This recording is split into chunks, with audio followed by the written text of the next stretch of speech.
Community Beacon, Fridays at 6:30 EST, with your hosts Michael Seville and Joel Simmons. A channel whose focus is liberty. A place where the lessons discussed and taught will create openings to a more open and freer mindset. A mindset where you may reach the height of your potential and excel. Here are your hosts, Mike and Joel.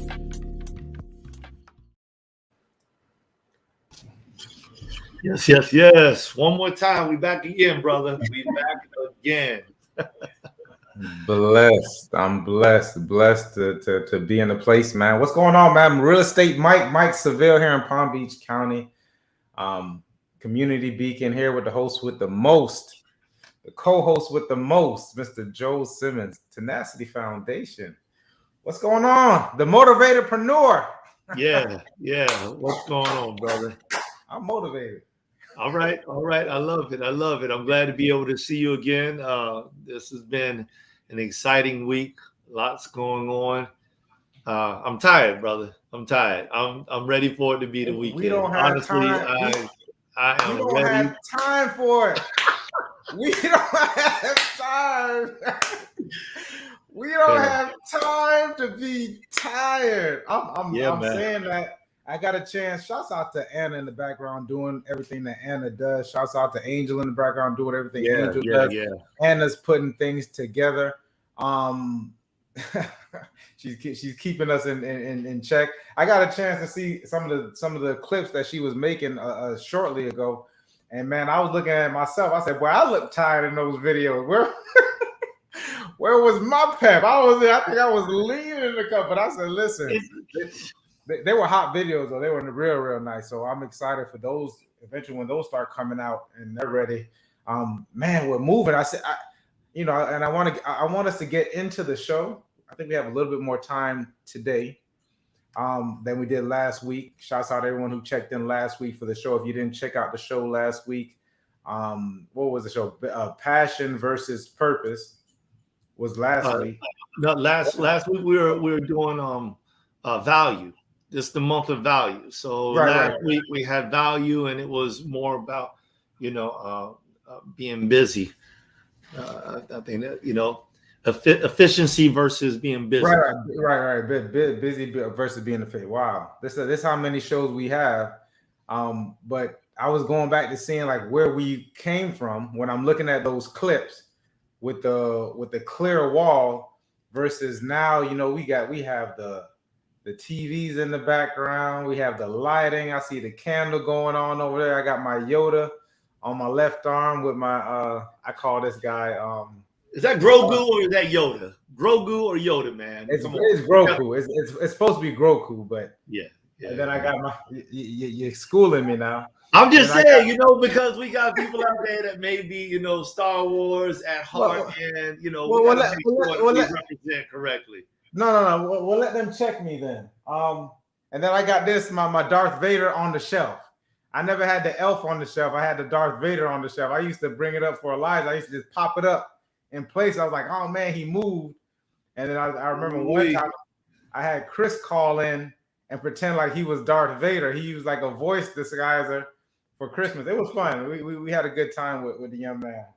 I like it. So and he remembers it to this time. And I think that as we get into the show, we'll talk a little bit about that. Well, Anna's telling us this is the 14th show today. This is the 14th show, Mike. So we've been doing this pretty strong. That's like 2.5 months, brother. Is it? Like 2.5 months. That's so we're gonna close out this year soon. And I like that we went down this route of being of just value.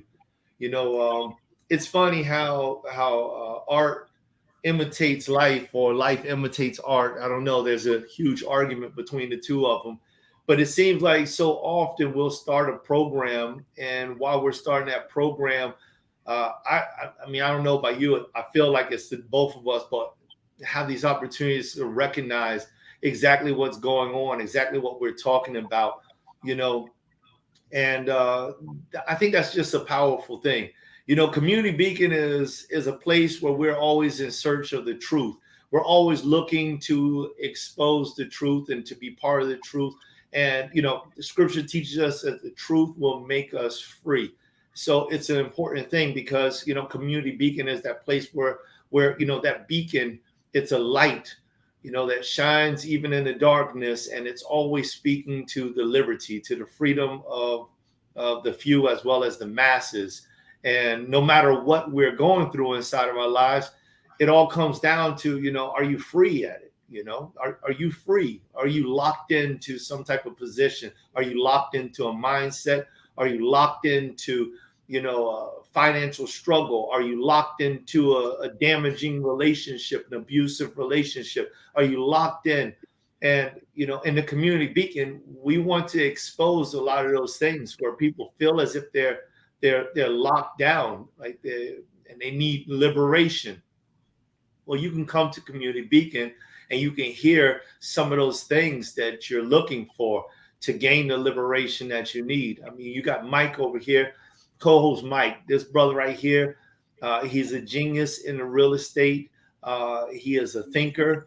He is analytical, and he has positioned himself well, in the circles that we run in and in circles that he runs in on his own. And he's spoken of well. I mean, I went out to Toastmasters. Y'all remember that maybe about 4 or 5 episodes ago. He was talking about Toastmasters. Well, I met Ed Lamont, big thanks to Ed Lamont. Ed Lamont once Mike back bad. Said he was one of the greatest. He was a very, very good and influential president of the Toastmasters, and he left his mark, when I was in there, I got a chance to mention, they started asking me, is there anyone that brought you in, anyone that led you to come in, or any reference? I said, Mike Seville. He said, oh, well, that explains everything. That explains everything. And I was like, all right. Yeah, Mike definitely has props. And, so as we start to get into this business versus family, we want to dive into some things like this because legacy building is huge, y'all. It's huge. And many of us don't even understand legacy building. We're unfamiliar with legacy building because it wasn't taught inside of our households. I'm a firm believer in, biblical values, and I know Mike is as well. And I think about some of this stuff that we have from the Old Testament era. And I wonder about those types of things because everything in the Old Testament era, it wasn't written like we understand it to be written. The first 5 books of the Bible were written by one man, Moses, and he wasn't there when Adam was born. So how did he learn these things? It's because of storytellers. It's because people gave the word, they gave the story of their heritage and they passed it on. Day by day, month by month, year by year, generation by generation. And because of that carrying of the lineage, legacies were developed and they were born. And it's important that we have something to pass on to our family, So anyway, I'll get a little more into it, a little more in depth into the perspective of what that does for us as far as family. And then as far as that goes and, and it coming in or colliding in with business or with it being amalgamated, you know what I mean? That's what amalgamation of the two. And so I just looked up something real quick in regards to, legacy. And it says the mark an individual leaves on the world represents that individual's legacy. So that, it could be monetarily, but more so because money is just a tool. It's more so the impact a person leaves on the world, so the impact of, that you leave upon the world is your legacy. It could be family, but you got some people who don't necessarily have huge families, or some people don't have children at all, but they still leave a huge impact. My mentor, Jim Wolf, leaves a huge impact on me. And that came through the business space, because had it not been for business, I wouldn't have known him. And then eventually it became, I would say, more familial in that kind of structure, to where he calls me and we talk about personal things, not just things as it relates to business. But it started with the business side of it. So I think we kind of had a talk about these things yesterday. I can appreciate, and then this is for everybody, because I want everyone who's watching this now, and also people who are watching this during the replays, to also chime in, because there's not necessarily one answer or one pathway. You know, that we come from different perspectives, and going back to Community Beacon, and going back to actually in search of the truth. You know what I mean?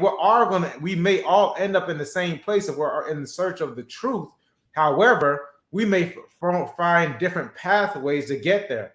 And for me, as long as your character is intact, as long as the ethics are intact, as long as we're morally aligned, then I have there's really no conflict. Just a difference, a shade difference of opinion of how we're going to get there. So awesome, brother. You ready to get into it? I know you ready to lay it out for him? I'm loving it. I'm loving it. Absolutely. Hey, listen, shout out to Raul Munez. RJ. Yeah, man. RJ, love you. Yeah, so listen, y'all, we're gonna jump into this thing, business versus family, right? So we got 3 major questions that we want to just kind of like dissect today. All right. How valuable is the relationship with your family? How valuable is the relationship of your business, your business relationship? And then what are you willing to sacrifice for either one of them? And so while you're out there, give us a little comment. All right. Those are 3 questions. All right. Anna's throwing it up on the screen. So we're going to start off with the first one. How valuable is the relationship with your family? So while we're talking about this, we want to hear, if there's somebody out there that's got a comment, slide and scale. You can put on a scale of 1 to 10, I value my family as this. Or if you want to get more detailed, then go ahead. We'd love to hear what you got to say. If there's somebody out there that wants to respond, come on with it. So, Mike, you want to jump in on this one first? I see you stretch it out, man. You look like you're getting ready for a brawl. I feel like the coffee the shot of coffee that you're drinking is actually coming on to this side of the screen. I feel like it's going over there too. Because I haven't drunk any coffee, but I'm definitely excited about tonight's show. So let's get into it. I know that's what I said. I feel like it's coming through the screen. I'm feeling the energy. How valuable is your relationship with your family? Okay, cool. So personally for me, family is very, very important. A lot, and I spoke about it on the show before. Like when I look up, when I'm doing things, real estate, when you're performing real estate at a high level, it's very mundane. It's very repetitious. You would almost consider yourself to be robotic-like, because you're repeating the same things over and over again. There's not much difference from one transaction to another transaction. Almost, it's just different personalities. So your responses are the same. How you communicate it may be somewhat differently, but for the most part, it's all the same. But like I said, when I get in a lull, so to speak, I look up in front of me. I see my sisters. I see my 2 sons. My mother's back there. So like that re-energizes me. So for me, family, I have a very strong sense of family. I think what we're going to kind of get into is more so of when we talk about the 5 love languages, like mine is definitely not time. You know what I mean? Like time is not huge for me. My family, where we're brought up is actually like gifts and doing for each other. Like those are the top 2 things. Hey, what's going on, RJ? I see him. Looking forward to showing that great topic. Family comes first with these. I feel like we need to put up the. I want to define with exceptions. Huh? Yeah. Oh. I love if he got into that a little bit, man. Appreciate that, right. RJ, and Tabitha Hudson as well. Yeah, RJ, talk about the exceptions. Man, because I think you got to define family, because all kinfolk, all That's it, man. You fire you it. know, You fire it, man. especially You fire it. because sometimes we kind of get put into and we get put into because some family we didn't choose. They were given to us. And some family we do choose. I listen. Joel is more of a brother to me than he's a brother to me. I can't say more of a brother to me. He's a brother to Appreciate me. it. Love you. Right. Love you. So yeah. So when I'm talking about Joel, that's family. You know what I mean? So Joel is family to me. I mean, then you got And I don't even get all the time. And you put me on hold so many times lately now. I said, "What? Where did we go?" I mean, a couple months ago, it was like I call up Mike. Mike, guess what just happened to me?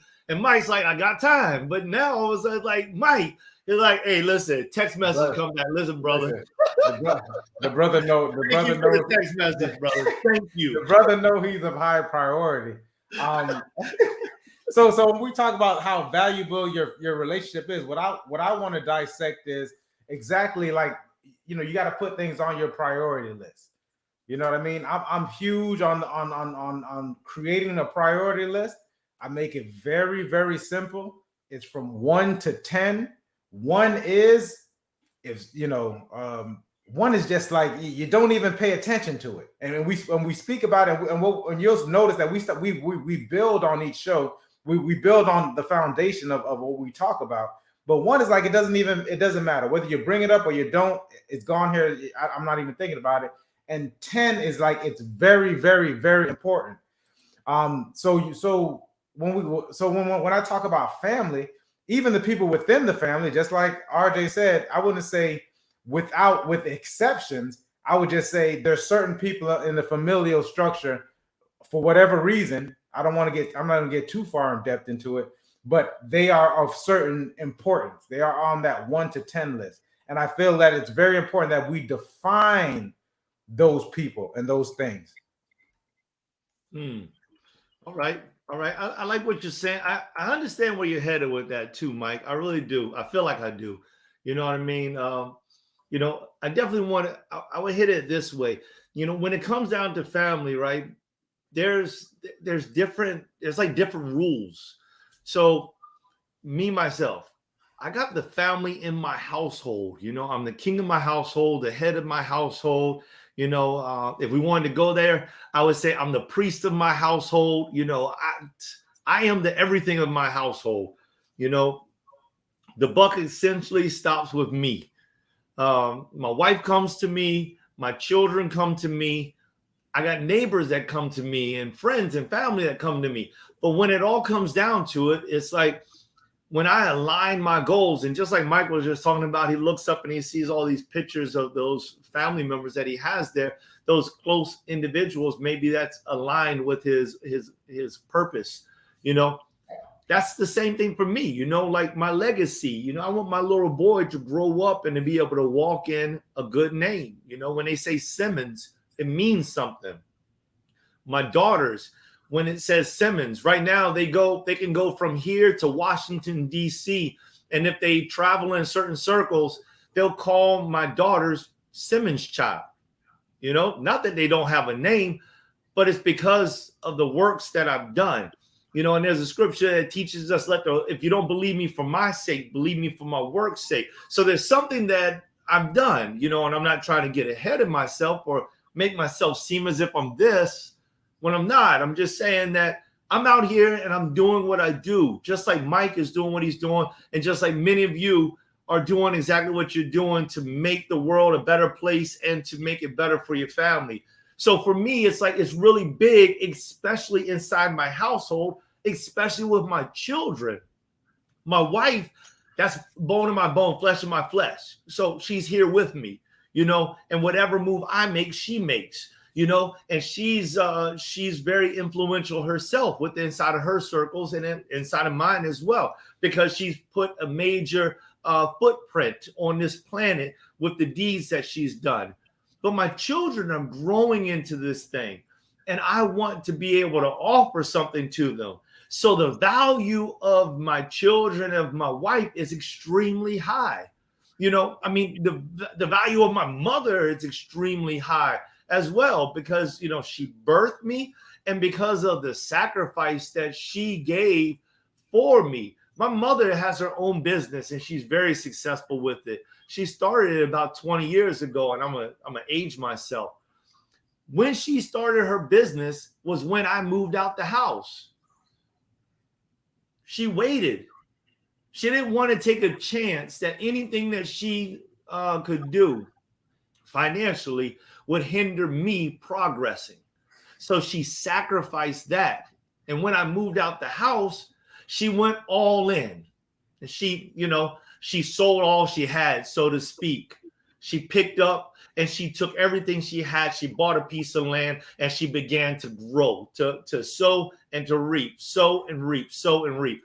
In a phrase of things, that's not exactly what she did, but hopefully y'all understand what I'm saying. It manifests in your mind. So that was huge, and it taught me a very serious lesson, and I'm very conscious to that she sacrificed her own desire, her own vision, her own goals to make sure that I had an opportunity at living life. So when it comes down to family versus business, when I have a role model like my mother, it's like, wow, family must rate extremely high. Now, she didn't do that for her brother or her sisters. She didn't do that for some other individual. She did it for me, her son.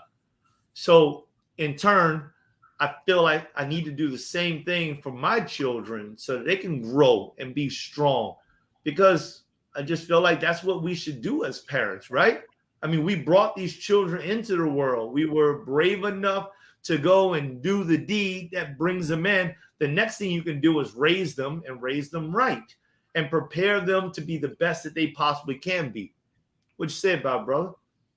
That's interesting that you brought it, because of course, my mother was a huge, and left a huge and lasting legacy upon myself, and not only myself but my grandkids.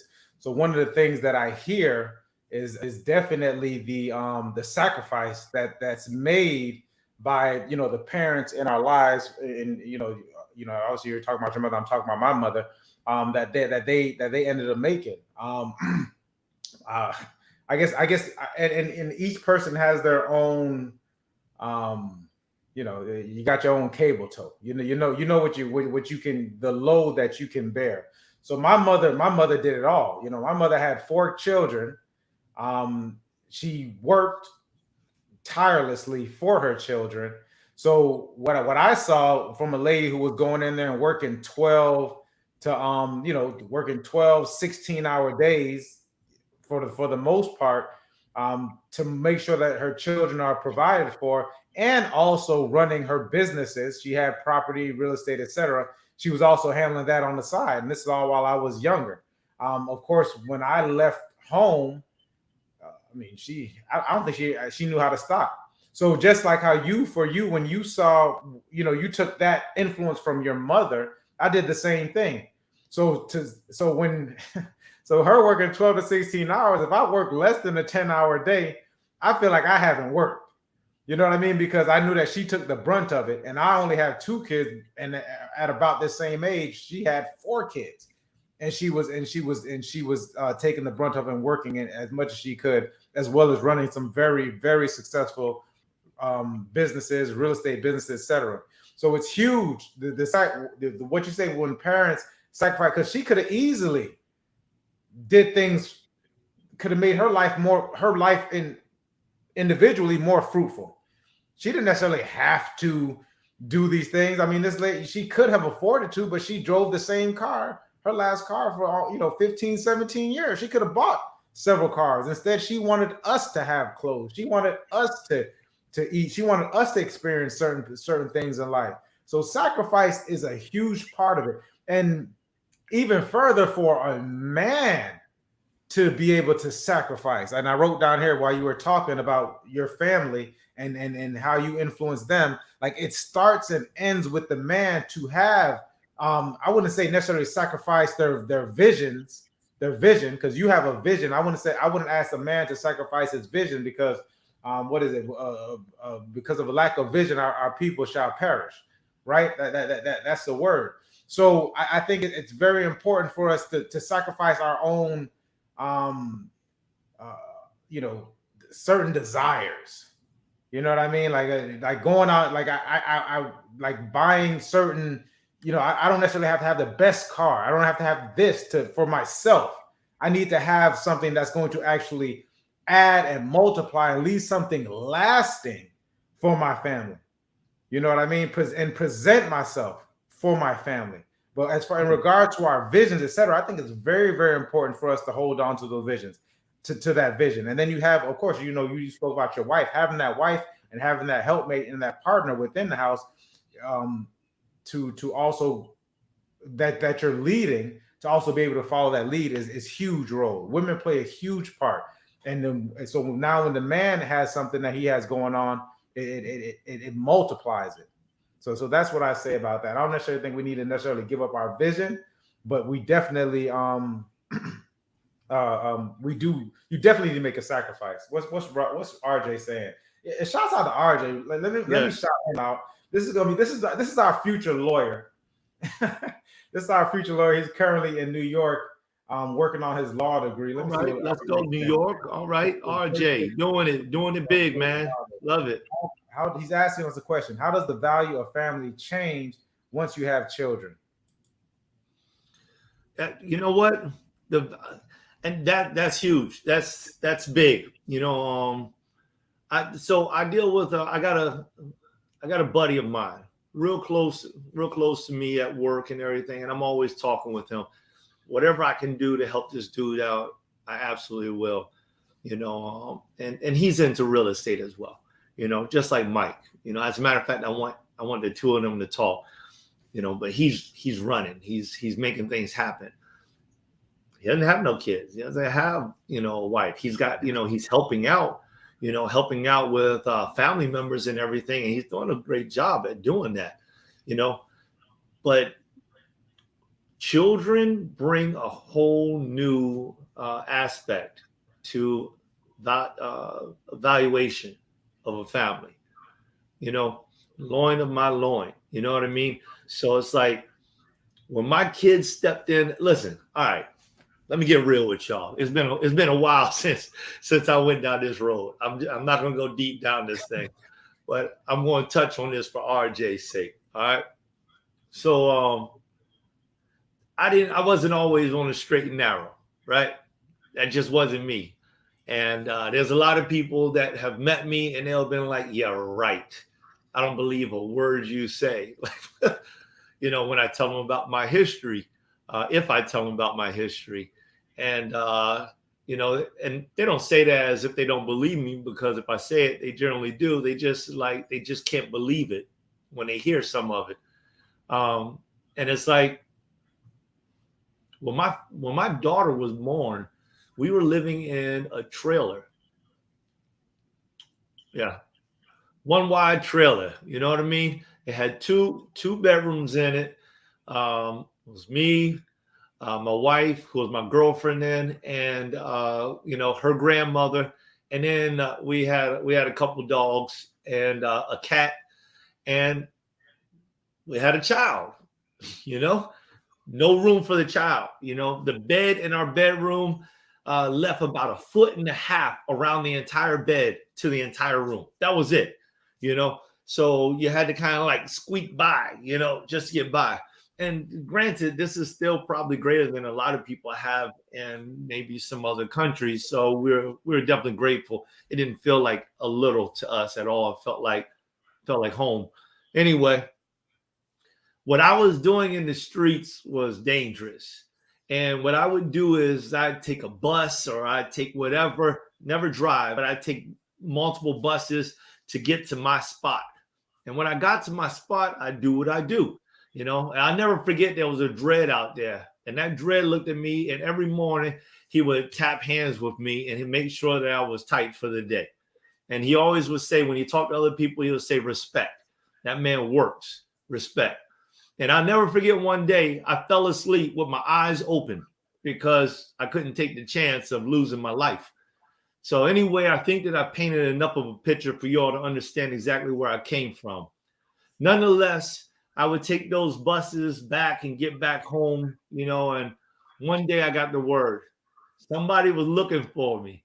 And when I looked down this, if anyone ever been in a trailer, when I looked down the trailer, my daughter, this darling little, 5-month, 6-month-old little girl, maybe 7-month-old little girl, because she was standing up, and I'll never forget seeing her stand up, and she was wiggling, her head was bobbing, and I was just like, I was so in love, crazy in love. I mean, ridiculously in love, like so much in love, I would sell my kidney, sell both of my kidneys.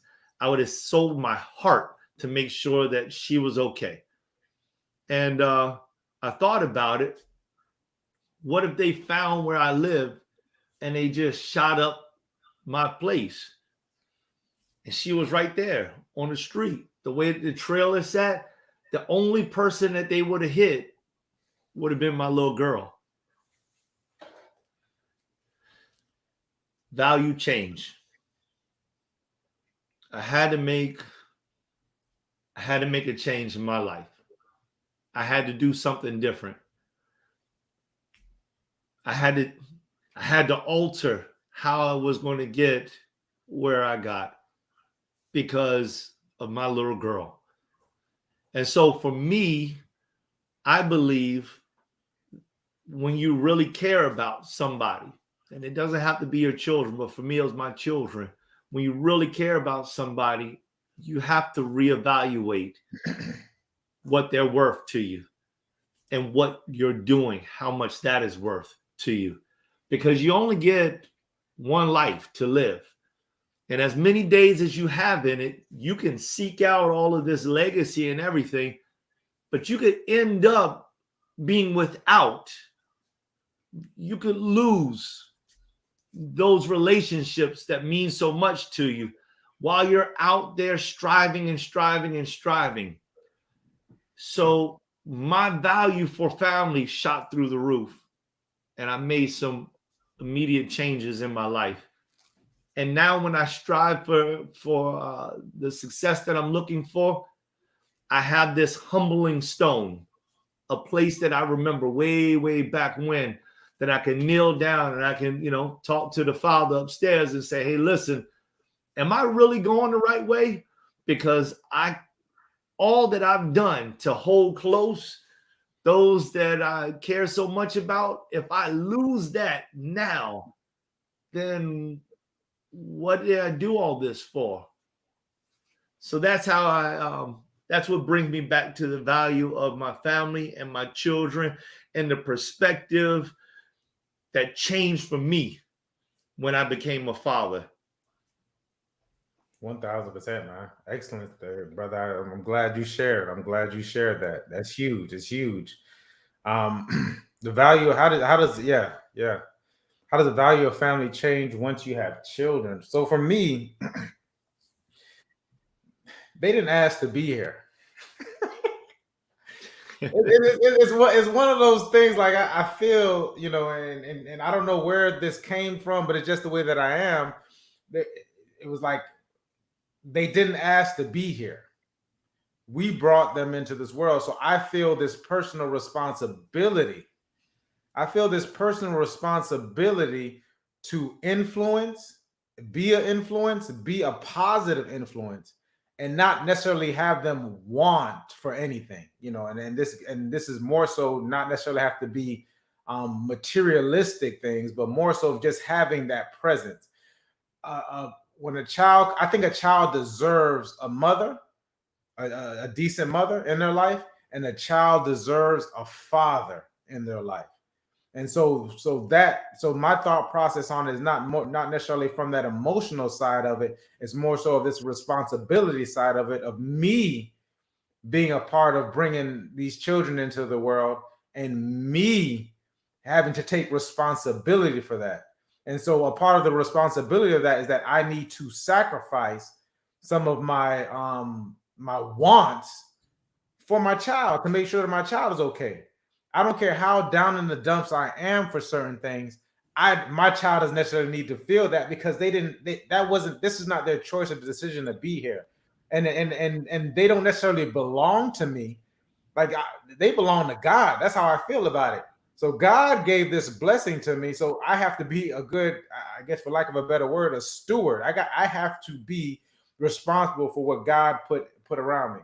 You know what I mean? It's so easy for us to take off and go. And I guess for me, it kind of would be the opposite, because I look at me having the lack of a father figure in my life, and I just want the opposite for my child, because I know how much it affected me and where I had to go and look for, some negative things I did because I was looking for that fatherly love. So I definitely don't want them to feel that. Shouts out to Coach John. I saw Coach John liked it. That's my real estate coach, guys. Awesome guy over in Denver, Colorado. Good to see him. Oh, look at Miss Carmen Garcia. What's going on? Carmen said, my life was complete long until I found myself pregnant with a single woman and decided to become a single mom. The light that my son brought to my life was where God took over and placed my amazing husband who took the wheel with God's help and helped me steer my life. Oh my gosh. Wow. That's powerful. That's what y'all, this is huge, right? This is this is big. Just because people are rich and because people make it doesn't necessarily mean that their life is profoundly beautified or profoundly it doesn't mean that they have reached a level where they feel like everything is good. Like, you don't necessarily just gain joy just because you make it. There's got to be somebody that you can share your joy with that makes it better. Yeah. Having Mike. Me accomplishing something over these last few months was beautiful. But me sharing it with Mike, and Mike said, "Oh man, you got this, man. Yeah, I want to see you do the next thing." That made it better, y'all. I mean, I'm just being real with you. It made it better. It's not like we don't always have to look for somebody to, pat us on the back or anything like that. But it feels good when there's somebody in your corner, through the good times and the bad. I mean, we all need somebody in the bad times, but in the good times, it's kind of nice to have someone cheer you on. It's like, yeah, you're running the race of your life. You're the fastest one out there on the track, and you're like, how many hours you put into this. You worked so hard. You ran so much. You vomited on the side. You drank Gatorade and got back up. You woke up at 3:30 in the morning. You're doing all of this stuff. Nobody knows you're doing it except for 1 or 2 or 3 people in the entire world, and you're giving everything. You're not going out at night. You're not meeting up with your friends. You're not doing so many things. And then finally you get out there and you run the race, and when you get to the finish line, nobody is there. No. Yeah, you don't want that. No, you want somebody there, because everybody else is cheering for you just because you won. It's like wearing the colors of the states, It's like everyone's an American, so they're like cheering you because the Americans won. But when you have that person who knows you and the work you put in, and they know the work you put in, when that person cheers you on, that hits a whole nother level. That's what's going on. What's going on? Shouts out to Carmen once again. Love that. So now let's get into it. I think we touched on family's power. I can already feel a lot of us have that thing welling up inside of us. Whether or not it's because we had some very powerful figures in our lives, which I think we all did, and also kind of missed some certain figures, and we were kind of looking for it. But we all have these things that we go through. Shouts out to the positivity that came out of all of that. Shouts out to where we are because it came out of all of that. Let's see. How valuable is your business relationship? All right. I started the last one. I want to hear. Let me hear you. Let's talk about business because we're definitely there. Well, I mean, business is huge for me, Mike. I mean, yeah. It's it's huge for me, right? It's especially right now. I'm like in this phase. I gave you all the example of me and my mother and what my mother did, and much like your mom, Mike. My mother drove 3 hours to get to a job one time. At one point in time, because she wanted to get us out of the projects. She drove 3 hours one way to get to a job, and she did that Monday through Friday. That's what she did. One day, she was in such preparation, she forgot I was in the back seat. When we got to work, I never said a word. You ain't say nothing. I ain't say a word. I mean, I was probably asleep, man. I ain't say a word. When we got to the place, she looked back and she was like, well, I guess you're going to be with me at work today. There ain't no driving back 3 hours away. You don't do that. I missed half the school. She'll miss the entire day of work. It's over with. It's a done deal. It's like, that's it. It's bring your child to work day, And then other times she worked multiple jobs. She was successful at what she did. So business is huge. My mother is a workaholic. I used to attempt to encourage her to take breaks and stuff like that, but it's in my blood now. So I work, and then I work some more. Today I actually took some time off to do some things to help my wife out, and she came downstairs because I even put on a schedule 11 o'clock on the nose. I'm going to be doing XYZ, and at 11:19 my wife walks down the steps and my computer is open. She was like, I'm like, babe, I started this 15 minutes before 11. I just want to finish this one task. I'm 19 minutes behind schedule, but I'm going to get on to it, Then I shut the computer screen and I'm like, all right, focus. And I worked on those things for like maybe the next 6 hours or so. And I accomplished some things. So I got brownie points in the household right now, But business is big, man. It's big because if we want to, if we ever want to be successful and master something, Paul told Timothy that we have to strive, that if any man wants to master something, he has to strive lawfully, And so that means you have to do the work. You got to put in the work. You have to learn that. You have to be educated. You have to gain the knowledge. You have to gain the understanding. You have to become wise enough to use it in the right place at the right time. You have to hit all of your rights. And then on top of that, you have to be able to discern when and how to do those things. One of the things you were leading up into earlier about whether or not it should change your vision when family comes involved and whatnot, it just speaks to being a good husbandman. In this case, you become an owner in some cases. For those of us who have careers, it's like being a great husbandman. And what is that? It's the person that was left in charge of the field while the owner was gone, or a person that's left in charge of the business while the owner was gone. So if you have a career, you have to work it well enough that it can prosper. And if you have your own business, you have to be that great entrepreneur, that great business person.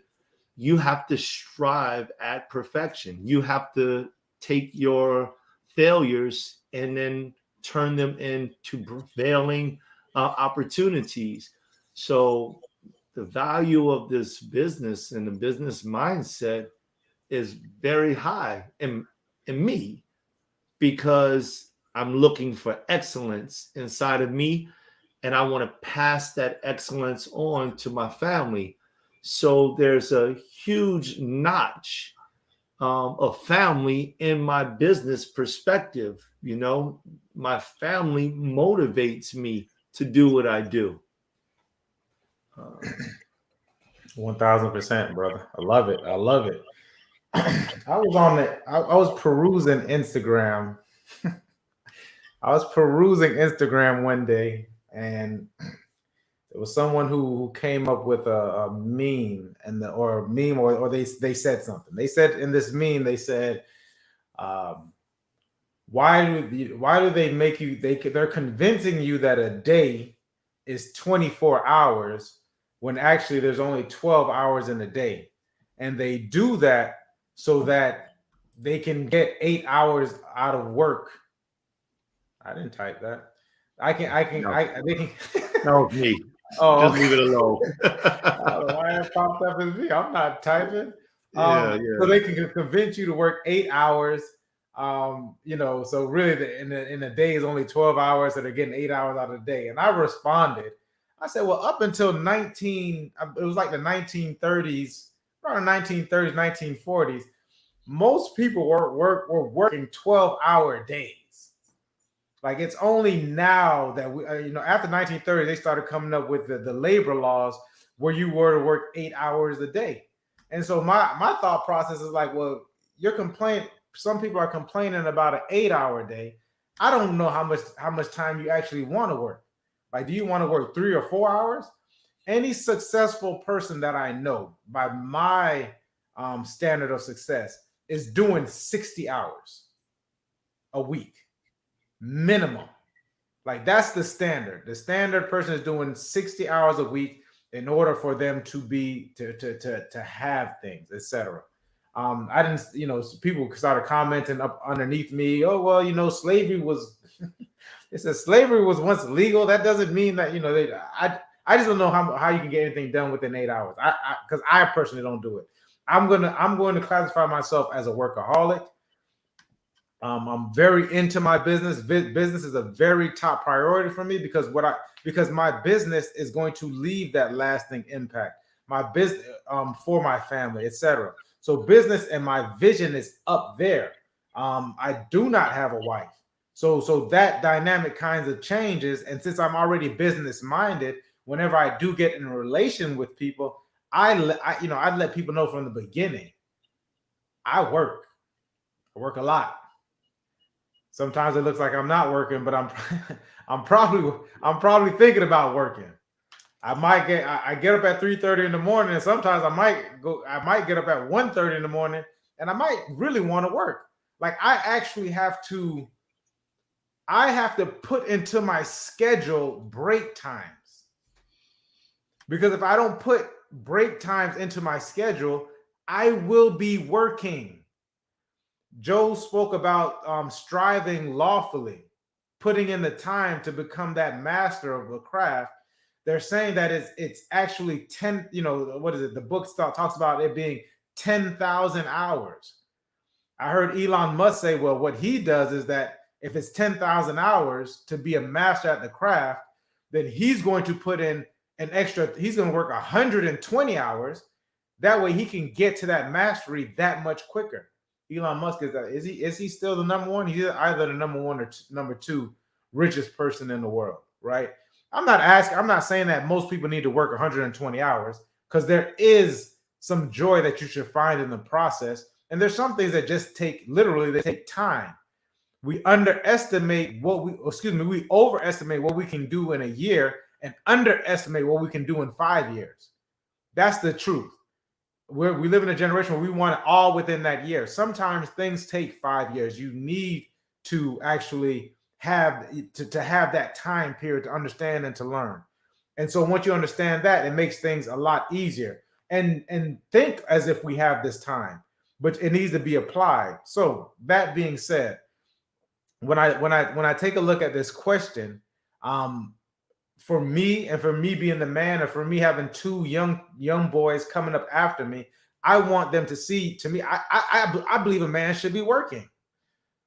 I believe a man should be working, and then the first person that he should employ is his significant. Not the first person, but one of the first people that he should employ is his significant other.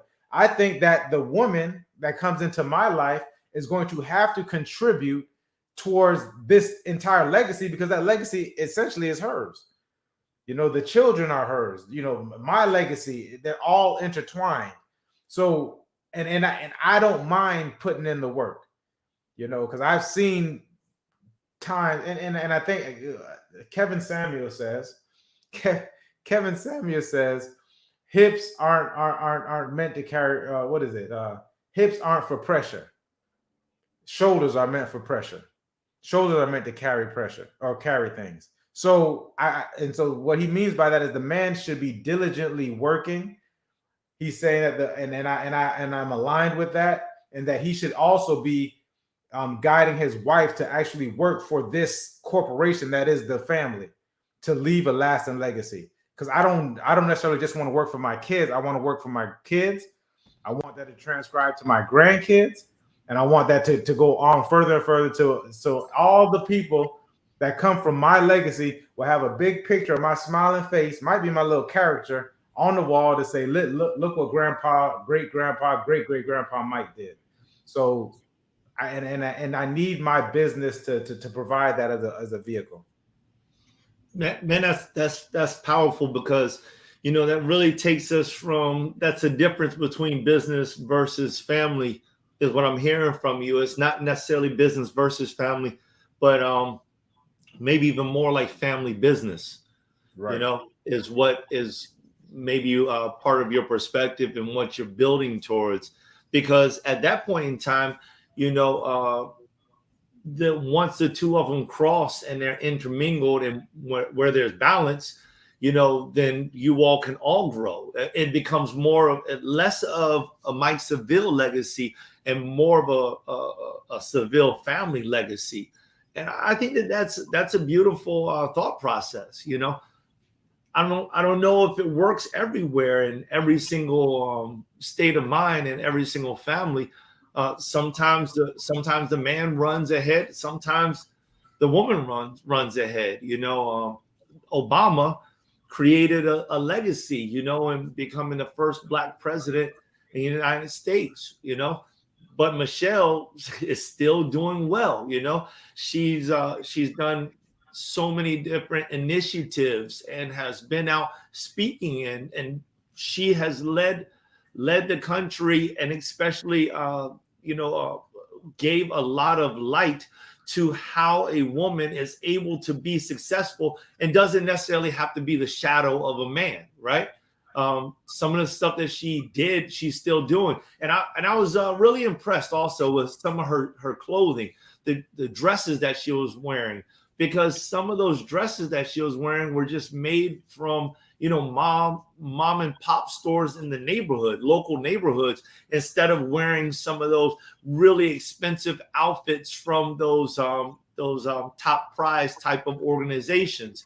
She would go and get, you know, some dress from some local person. Then she would give a shout out to him on live TV. You know, I mean, we're talking about she was helping someone else build a legacy at the same time. But it was their kinsmanship, their friendship, that I believe brought the greatest amount of balance. If you're able to find that inside of a wife, I think you've done a great thing. You know, I remember a scripture that said, when a man findeth a wife, he findeth a good thing. So, you know, once again, going all the way back to that relationship type of conversation we had many episodes ago, right? Put in your groundworks, y'all. You're gonna have to go back and look at those shows. I don't know what it was, maybe 6 or something like that. But put in your groundworks, because when you put in your groundworks, hopefully that will help you and align that with your truth, you know, and hopefully you'll be able to find that individual that is perfectly fit for the same type of lifestyle you have, you know, and then you all can build that legacy together. I love it, Mike. That's good stuff, man. You flipped the whole thing, brother. I mean, you just turned business versus family on its head. It was like, no, family, business, working together. I think you picked up a lot of that from your mom too. Did she kind of teach you your trade, or, you know, there had to have been something in real estate that she gave to you that kind of got you No, to where you are. I mean, I think, and with this we kind of spoke about purpose versus passion. She was into real estate, but she was into a couple of the different things. I'm just a refined version of who she was, you know. So my mother was that sacrificial, so a lot, just very heavily influenced in regards to you know, even how I view timing, etc. I thought that the Obama thing was interesting. The Obama example was interesting. I don't necessarily, you know, Michelle Obama and how she's described. I don't necessarily think that he picked Michelle and she played her part just the way I think Trump and his wife played their part. I think, and more so, not even his wife, more so like his daughter. His daughter, to me, was more so, you know, played a huge role within his presidency. So I definitely think there's a lot to say to have a great woman who understands, you know, her part within the whole structure of the thing. You know what I mean? And what we've known from is definitely within our community is that in the absence of a father, the women have, you know, done as good as they can in regards to stepping up. However, you definitely need that man because the stats definitely show that. All right, cool. What's our next question? We got So the next question we're you know, what are you willing to sacrifice for those relationships? That's huge. Listen, I had and if you don't mind, let me jump in on it, brother. What do you think? Right. Sacrifice is everything. Sacrifice is everything. Especially I spoke about when you have those children that you bring into the world that they didn't that you made a choice to have and they didn't make a choice to get here. Sacrifice is huge. So speaking from the male perspective, because I am a man, I think that is what, you know, besides the creation of things, the sacrificing of your, you know, certain passions, your emotions, your feelings, like being able to actually sacrifice is almost like the definition of it. And what I've noticed as well is that every time I do subdue or sacrifice certain passions, I get blessed for it. It's like, and I can tell today something welled up inside of me, and at this point I had to sacrifice my tongue. Mike, don't say anything. Just keep it moving. You know, so and it almost immediately blessed because what I had to say probably wouldn't add anything positive. It would just be me getting out what I felt needed to be get out, you know. Other than that, the sacrificing, as you all know, and I've kind of said it over and over during this show, is that I'm huge on business, not necessarily a time person, but I know my children need time. So because I know my children need my time, I sacrifice times of when I could be spending with my business. You know what I mean? Fortunately, I have excellent support around me to where I can easily say, okay, here, take the kids. Here, go pick up the kids. Here, you know, do X, X, and O. However, I take it upon myself because I feel as if I need to sacrifice that for the time with my family.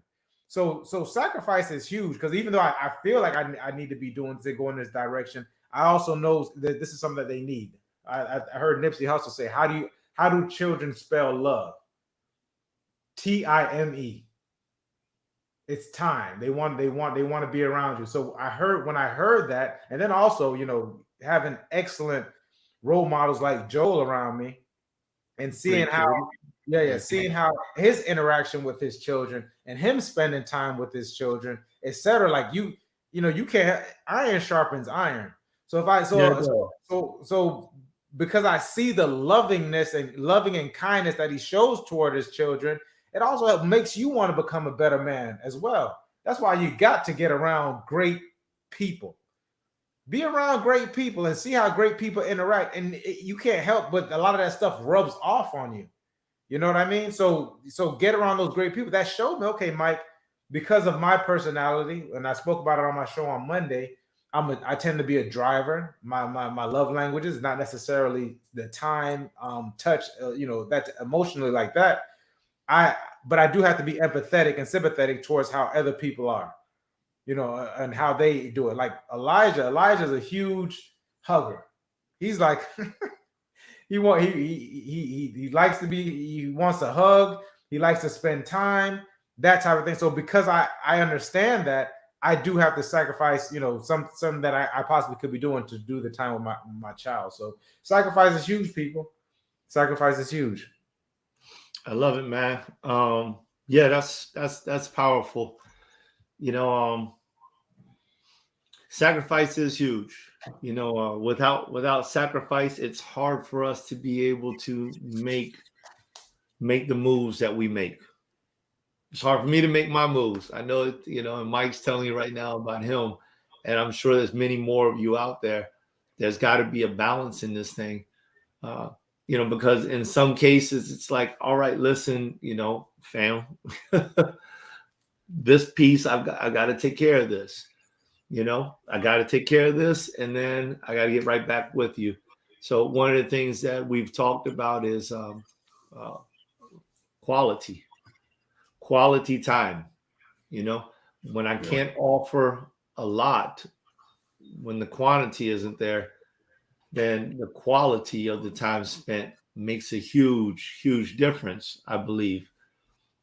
I'm striving, and the reason why I'm striving so hard is partly because, I want, I don't want to act like I don't want this success. I do want it, and I want to be at the top of my game, and I don't want to always have to go and wait for a paycheck to come through the mail, No, I want to create my own legacy, but I also want that legacy for my kids. I also want the betterment for the wife that has been my wife, who has been by my side for 23 years, through my highs and through my many lows.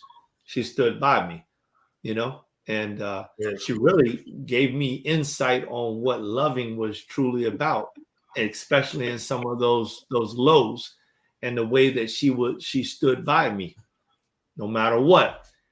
Brought me back to, for richer, for poor, for better, for worse, because she's emblematic of presenting that type of love.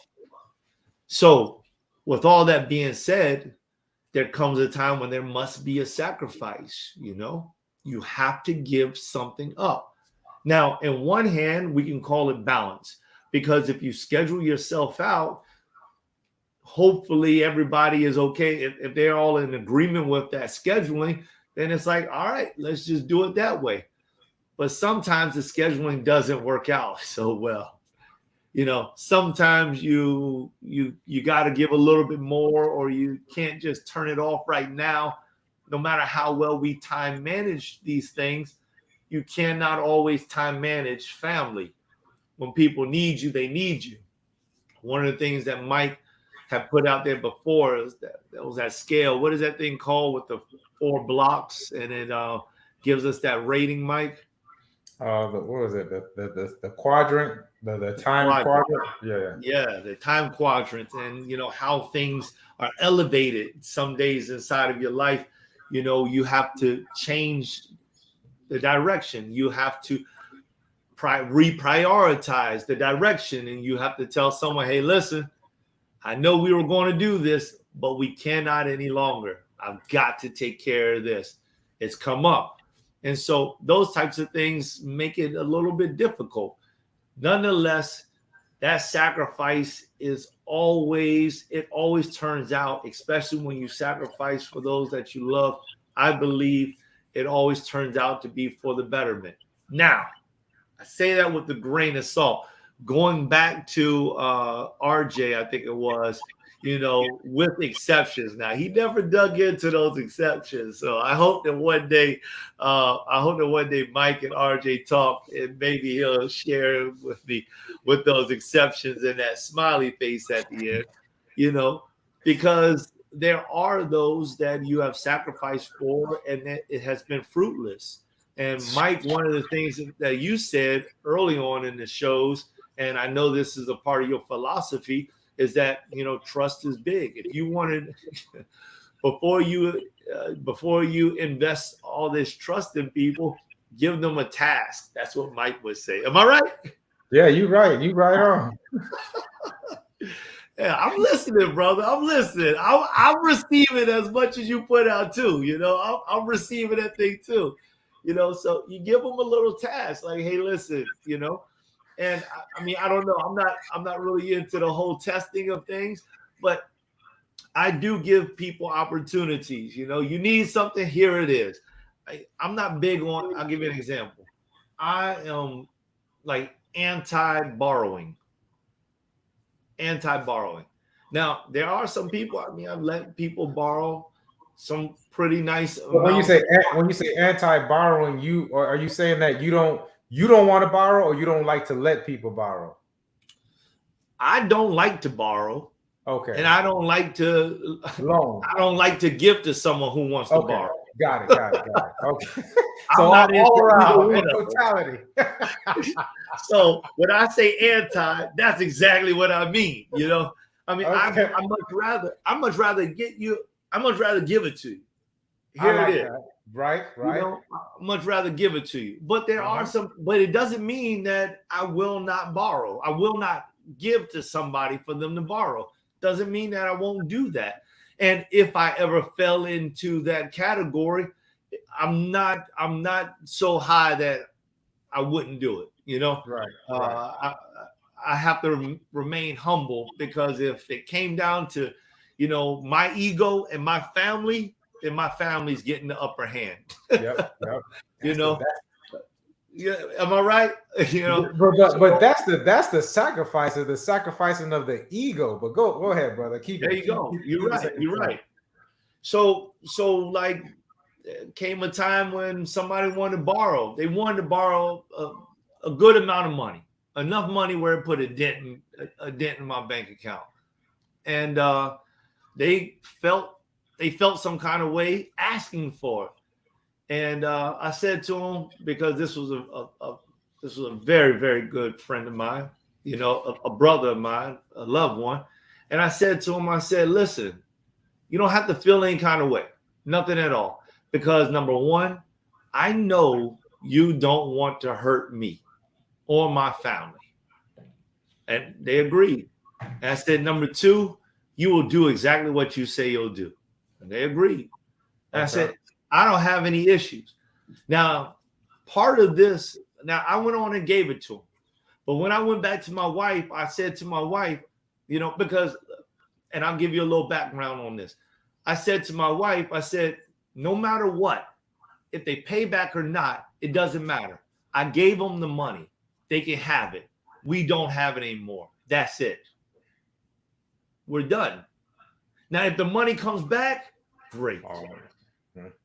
If it doesn't come back, we've already made the decision. We are not looking for anything back. We will not judge that individual if they don't bring it back. We will carry on our relationship. Period. Because that is the type of man that I have become, I mean, scripture-wise, I learned in scripture that, if a man needed to borrow your coat, give him your cloak also. So as long as I'm holding this thing over his head, then we aren't really friends. It's not there. There is a possibility of being hurt, of somebody being ingenuine. So for me, I let it all go. Rest it on your shoulder. You carry that. You carried the money. You wanted the money. You needed it. You got it. Now it's on you. Remember what I told you, what we discussed before, Mike. When it comes down to it, there's three different things as far as it goes to dealing with people, but even more so when I'm speaking of, if it fits, it ships.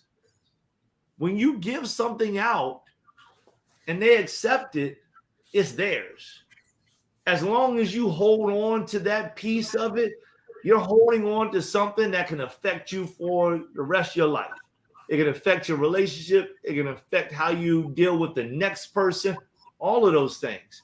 And actually, this is part of the background of this, is I got into a fight with a dude over $5. $5, man. It was a I let him principle. borrow $5, and he didn't pay. It's principalities involved in this thing, brother. $5, man. $5.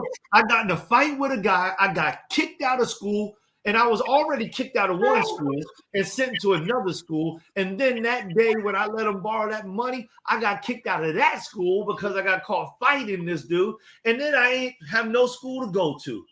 Nowhere. I got a GED. That is the price of $5. $5. I threw away that part of my life for $5. So I ain't doing that no more. God will bless me to have more. You know, I'm gonna tell you what. We need more like you.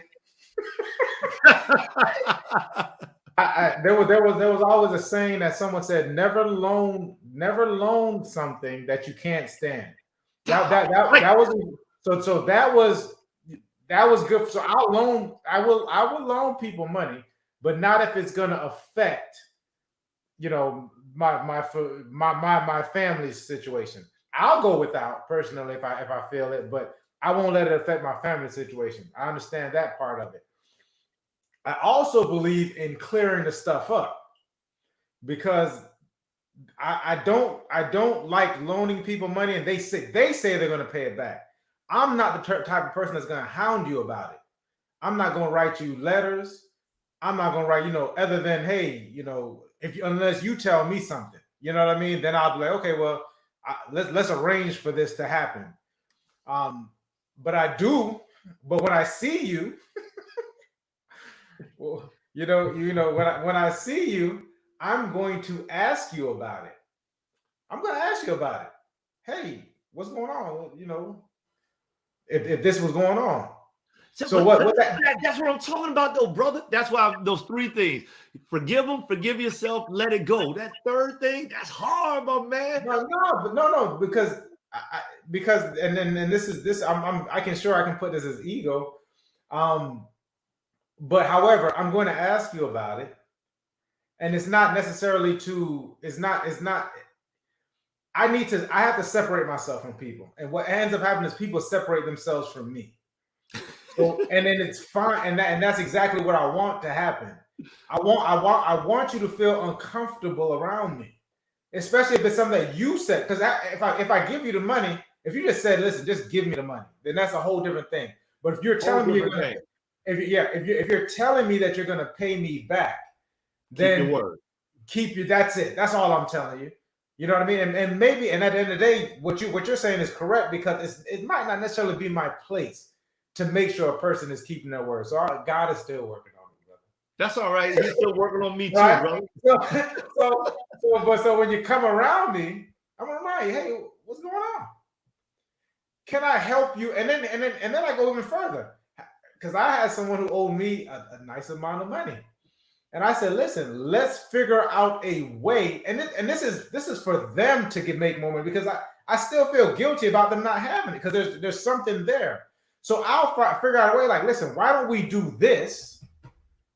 And that way you're going to make more money and you'll be able to pay me back. So I feel like if a person can't do that, and this is real, this is like in the last couple of months, I feel like if a person can't do that, and I can't, in regards to paying back, then I don't necessarily want this person around me. You know what I mean? Because I need to start separating. I like what Kenyatta said. Kenyatta said something here where she was like, can we show that? Oh, there it is. In general, I put people in rings. Depending on I move different. I leave them the same, but my choices and decisions are different. I may not move as quick for someone in ring 5 versus ring 1. So that's what I do something similar, Kenyatta. So I love it, because I have to create boundaries for certain people.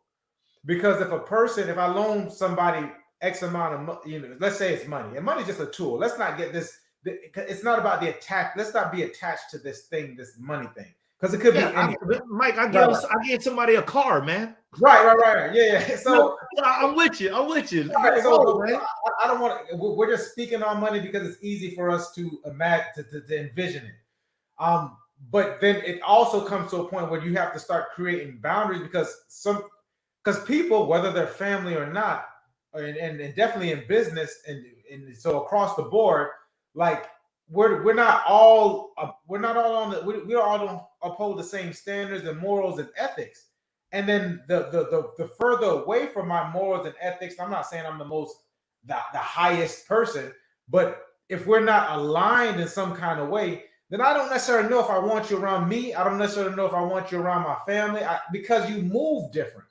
So I have to put people who move. I have to create boundaries for people who don't move like me because it can affect you. And there's a lot of people, and here's an example: people who may be leaving the streets, but then they still have friends who are in the streets, right? This happens all the time. There's a lot of people who are locked up because they could not separate themselves from people who are moving differently from them. Now, this is, I'm going all the way but it's the same thing essentially. How many times do you know someone who, man, that kid was a good kid. He never did anything. He just happened to jump into, and I've seen it happen. He happened to jump into the car with these guys. He happened to be at the wrong place in the wrong time. He happened to be at this place at a certain time when he should have been stuck. Whatever it is, he should have been doing. Something laudable. So this aspect of loaning someone money because you're loaning it to me, and I tell you, so when are you gonna pay me back? I don't even ask people. I don't tell people. When you think about I'm loaning you this money, cool. When do you think I'm gonna pay me back? In 3 weeks? Okay, cool. That's it. I'm done with it. And then even when those 3 weeks come around, I'm not hounding you about it. But if I see you, I'm gonna say, hey, what happened? So that's my thought process on. I see Kenyatta wrote something else.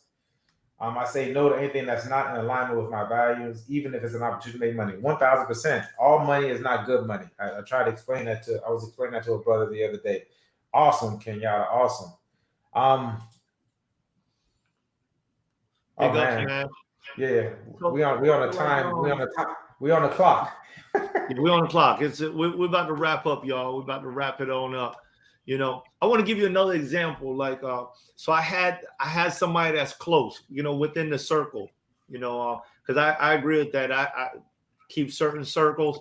There's a circle where I'm in touch with those individuals on a day-to-day basis, and then there's a circle where I'm in touch with those people on a week-to-week basis. And then there's those that I'm in touch with those people, but it is what it is. They call me, I call them. Whenever that happens, it happens.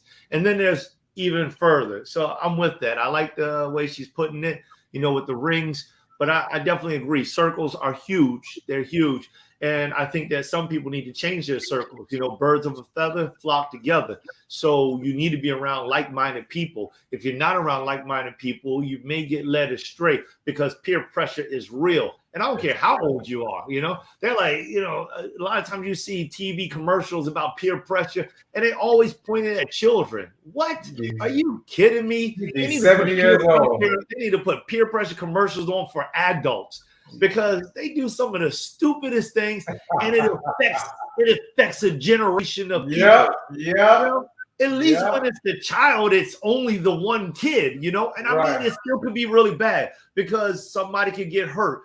But generally, it is in that small sphere, But when you talk about adults following peer pressure, they will bring down a whole corporation. They'll sink a whole family. They'll destroy a whole church community. A whole 1,000%. Let me not tell y'all how I really feel. All right. Talk about peer pressure. Yeah, I said it. You could be 65 and I see it with 65, 7-year-olds that still submit to peer pressure, man. It's serious, man. And tell you what, because people don't know themselves. You got a lot, and people don't know themselves, and even and even when you're kind of like on the fence of getting to know yourself, it's so easy to get caught up in some of the some old ways that because of what the what the consensus is doing. So definitely 1000% be careful of that. All right, look, what we got next? We got and I think we're gonna have to save the rest of those questions. Okay. I don't even want to dive into them, man. Okay. Not with us having 10 minutes left. I mean, what do you think, brother?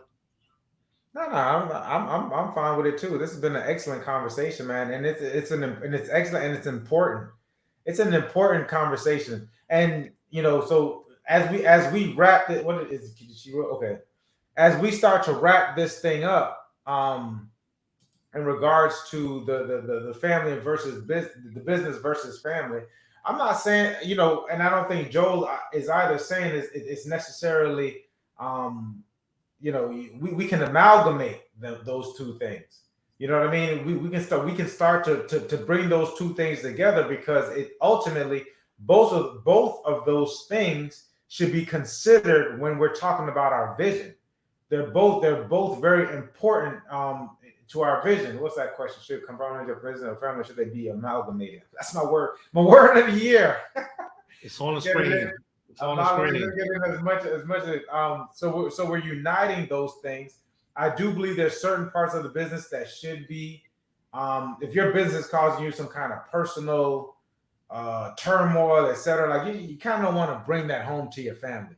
Especially if you're building a business, the time that you have with your family is very, very precious. So if I'm on the phone and making a call, and one of my clients flies off the hinges, or maybe not even one of my clients, just something that affects the business, it's good before you walk into that house to take a deep breath or something and dust it off, and then go into the house with that clear head and that clear mind. And it's tough, especially for someone like myself who's very, very attached to his business, who's very, very involved in this business, because I want everyone to do well. But I have my bad days as well. And I can never forget one of the things I spoke about to, I was talking to a guy looking for wisdom when I worked with the kids at the Youth Empowerment Center. And I noticed that because we were working with at-risk youth, whatever that means. I think most risks are at risk, because you can go either way with it. But we had some kids that had quite a bit of problems, and it could end up being very emotionally draining. Mentally and emotionally draining, because you have I'm dealing with a population that has things going on, and so I used to come home and now I got to help Elijah with his homework, with his math homework, and so it's like, okay, am I using all of my emotional and mental energy out here for my job, essentially? There it is, because it's very important. And then by the time, because we only have a finite amount, and then by the time I get home, I don't have that mental or emotional energy for my own child. And that's not fair to him. So I remember asking a guy, like, how do you compartmentalize it? And I don't think he ever necessarily gave me an answer to it. But over time, I had to realize that I had to create that boundary. What happens at work has to stay at work. And then when I get home, I have to look at my child and get and understand that it's not only that, it's a re-energizing. Like, I'm getting re-energized by seeing him performing, by me doing my fatherly duties with my child. And so from that point on, and then while I went on a growth journey, gratitude training, shouts out Kenyatta knows what I'm talking about. While I went on that journey, that personal journey, I started to kind of understand how I needed to be for my child, because I have to be that fatherly figure. While I'm at work, I need to be that figure while I'm at work. So, I definitely think parts need to be compartmentalized. Now that I'm running my own business, it kind of goes hand in hand. But even within the business, I create those boundaries. I kind of create that, like, I'm not going to be attached to a lot of these different outcomes. Once you figure out I'm not attached to these different outcomes, that starts to go a lot smoothly. And then when the time that you're spending with your family, it tends to be a lot more quality, as we were speaking about earlier. What about you, brother? I like it, man. I like what you're saying. I think that that's important. If I could, throw out a suggestion to any of the parents out there that are dealing with like some of the same struggles, I find that taking a little a breather, whether it's meditation, prayer, or just a moment alone when you enter the house. But like Mike was saying earlier, bring this kind of stress back. If you're married, or even if you have children that are of an age where they can understand, it's like, hey, listen, you just got back home from school. When you get back home from school, you had a rough day. We need to have like a word. I got a word with me and my little boy. We have a word. If I ever say that word, that means no more playing.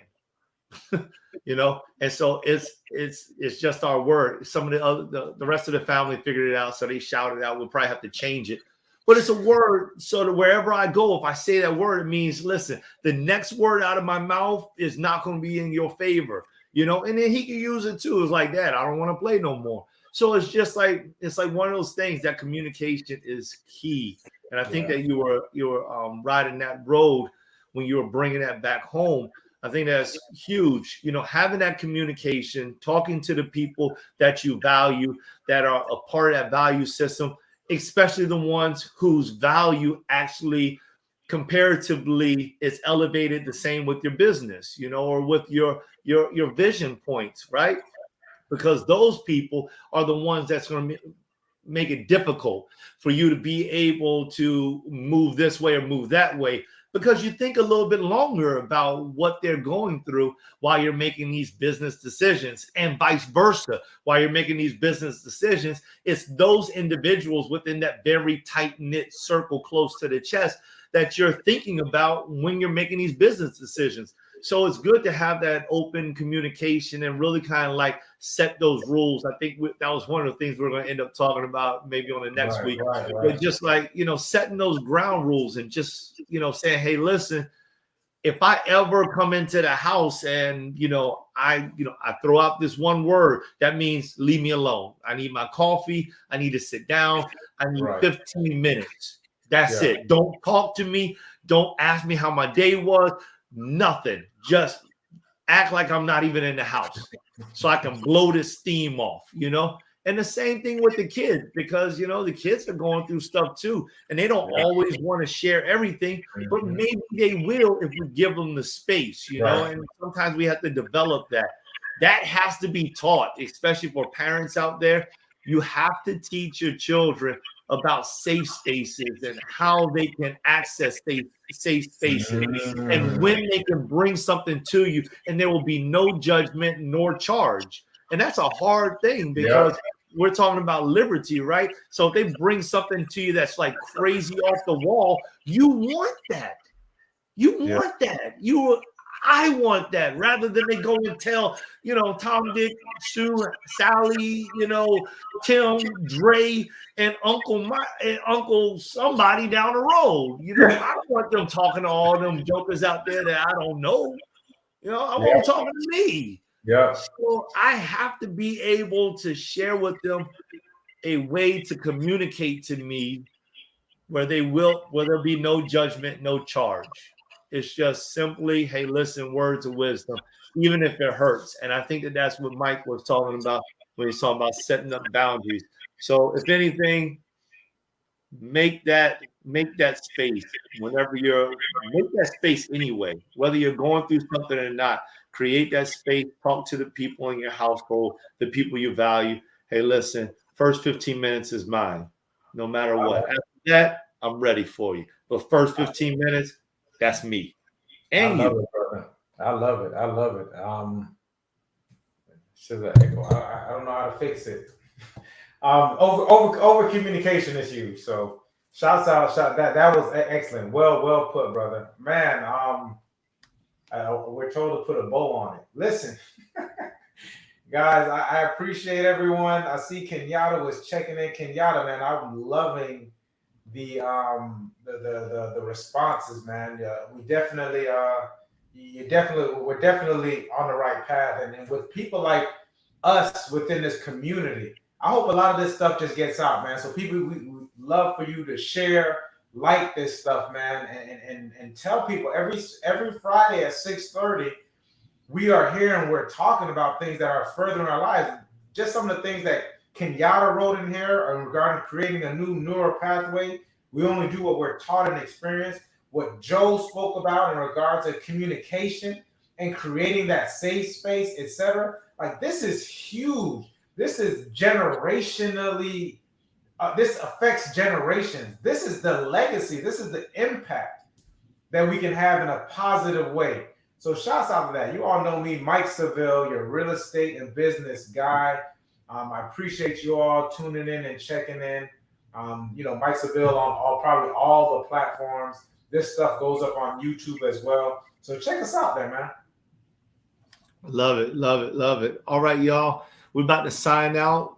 Thank you to all of you. Kenyatta, Jay, what was it? JR, RJ. We had some love from some John Cardella, Coach John, I think it was. And then I think it was a Carmen as well. And I know that there's some other people that don't necessarily check in, but we find out about you all enjoying the shows later on. We definitely thank you. Thank you for your support. Hey, double down. Check us out on Mike's YouTube. Check us out on my LinkedIn. Check us out on Mike's Facebook. I got a YouTube up also called Tenacity Foundation. Check us out there. The Motivatorpreneur on TikTok, Instagram. We're all over the place when it comes down to social media, and we're building up those platforms. But basically, we're getting this word out, because this is like Mike said 14 episodes ago. This is what we do. I mean, hey, Mike, what's going on? And we'll end up in these deep conversations. And now we're putting it on live so that somebody else can, they can gravitate to it and maybe gain something. Maybe not have to go through as many hoops, jump through as many hoops as we had to, overcome those obstacles a little bit faster. A wise man will ascertain unto, understanding, or a man of understanding will ascertain unto wisdom. I think that's how that quote goes out of the book of Proverbs. So those of you all that are of understanding, if you got a nugget out of this, or if you were able to share something, or if you got an aha moment, use it for your best, use it for your best. Love you, Mike. Love your family, man. Good seeing you, brother. Real estate king. Yes, sir. He's there. Drum rolls and all that good stuff. Appreciate you, man. Y'all take care of Motivatorpreneur. Peace, guys.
Community Beacon, Fridays at 6:30 EST, with your hosts Michael Seville and Joel Simmons.